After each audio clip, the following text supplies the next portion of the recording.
गरम जेतेबेले जोर होता है ठंडा ठंडा आइसक्रीम कथा समस्त मन को आसी थाए। नमस्कार मु रश्मि यूट्यूब रे आपण मानक स्वागत। आज आम घरे थिबा खूब कम समय रे खूब कम खर्च रे घरे आम कुल्फी आइसक्रीम बनैबा आशा करुच्ची आपण मानक आज रेसिपीटी भल लगिवो। भिडियोटा को फुल वाच करेंगे। जदि आपण मानक आज यही रेसिपीटी भल लगे भिडियोटा को लाइक करेंगे, शेयर करेंगे, चैनल जदि नुआ थे चैनल को सब्सक्राइब निश्चय करदेवे।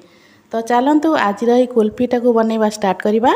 कुल्फी बनैवाई मुझे प्रथम गोटे कड़े नहीं, कड़े अल्प पानी देती। एबे से 750 ग्राम भाया क्षीर देदेबा।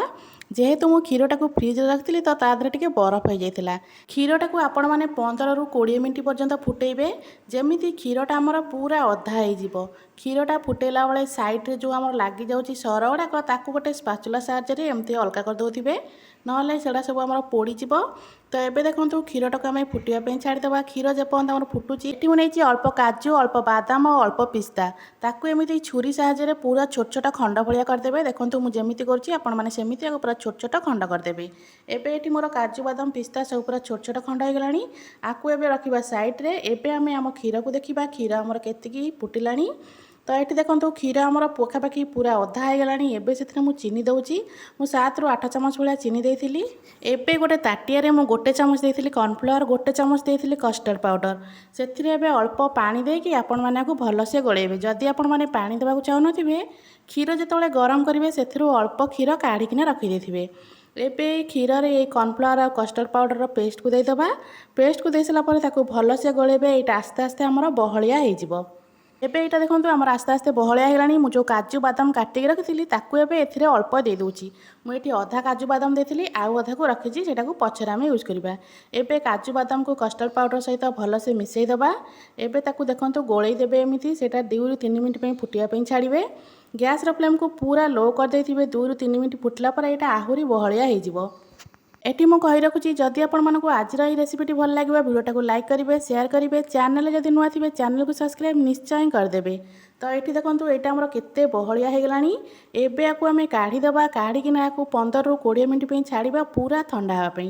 यहीटा जो आमर पूरा ठंडा हो आकु गोटे ग्राइंडर जार देकिना आकु आमे ग्राइंडिंग भल से करदबा। तो ये देखो आकु मुझे छाड़ी दूसरी ठंडा हाँपाई। ठंडा हो सारापर यहाँ देखो केमी पूरा बहलिया हो। गोटे छोट जार नहीं से सबूक कस्टर्ड जो पेस्टा ताकू दे दूची। ताकू देकी आम गोटे भल से गोटे पेस्ट बनईदबा।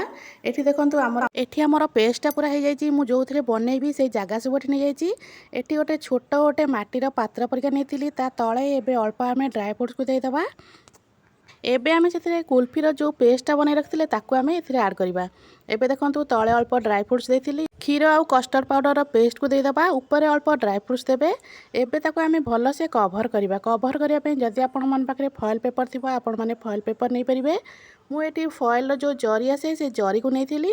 एबे ता ऊपर गोटे रबर मारिकिना एमती ताकू पूरा बंद कर देथिली। एमती आपण माने बंद करेंगे जमी भीतर को टोटाली भी एयर जाऊ नथिबो। ताकू एमती आपण माने बंद करदेबे। सेम प्रोसेस रे मु आउ जो थे सब बनइबार थिला कुल्फी सब जगह एमती ही बनई। प्रथम अल्प अल्प ड्राई फ्रुट्स तले देती पेस्ट देती ऊपर अल्प ड्राई फ्रुट्स देती। एटी मु गोटे आइसक्रीम खोल नहीं से भी एमती बनई। गोटे कप्रे भी मुझे ही बनई। तो सबूक मु सेम प्रोसेस रे बनई। आपण मैंने बजार कुल्फी किणिक आनी खाइले जमी लगे ये कुल्फीटा आपण मानक खावाई ठीक सेमती लगे। आपण मैंने थरे एमती बनइबे कमेंट करी कहिबे आपण मानक एटा केमिति लागिला। तो ये देखो मोर सबूक पूरा भलसे बनई। कप्रे मुझे जोटा बनई ता मझे आम गोटे स्टिक दबा। एबे देखो ऊपरटा को पूरा भल से कवर कर दूची। आपण मैंने ऊपरटा को भल से कवर कर सारापर ता ऊपर छुरी रे गोटे कट लगेबा। आमे एटा को आपण मैंने एमती कवर करदेवे। कवर कर सारापर ता ऊपर गोटे कट लगेबे जमीती कि ता भीतर को गोटे स्टिक आमर जाइपारथिबो। जदि आपण मन पाखे स्टिक नथिबो तो आपण मैंने आराम से घरे थिबा चामच भी यूज करें। तो देखो एमती ही यार स्टिक रे कट लगेदेबा। कट लगे सारापर ता मझिरे गोटे आइसक्रीम जो स्टिक मिले से स्टिक को आ भितर भी देदेबा।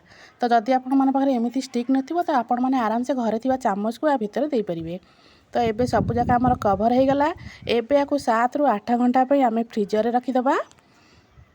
जदि आपण मानक आज यही रेसिपीटी भल लगे भिडियोटा को लाइक करेंगे, शेयर करेंगे, चैनल जदि नुआ थे चैनल को सब्सक्राइब निश्चय करदेवे। तो आपको मुझे 7 ରୁ 8 घंटा पे फ्रीजर रखी दूसरी। 7 ରୁ 8 घंटा पर आमर कुल्फीटा केमती होती आपण मानक देखा। देखो ये 7 ରୁ 8 घंटा भाई आमर हो गलानी कुल्फीटा आमर पूरा बढ़िया से जमी जाइए। तो ये देखो जोटा मटकार बनई से केते सुंदर देखा। तो ये आपको मुझे काढ़ी आपण मानक देखा यहाँ केमी आमर हो पूरा मार्केट आणला परिका कुल्फी होमर सबू जाक कुल्फी को एबे मु काढ़ी आपण मानक देखा सबुरे कुल्फी आमर पूरा बढ़िया से जमी थिला। आशा करुँची आपण मानक आज यही रेसिपीटी भल लगी। जदि आपण मानक आज यही रेसिपीटी भल लगी वीडियोटा को लाइक करेंगे, शेयर करेंगे, चैनल जदि नुआ थे चैनल को सब्सक्राइब निश्चय करदे। जय जगन्नाथ।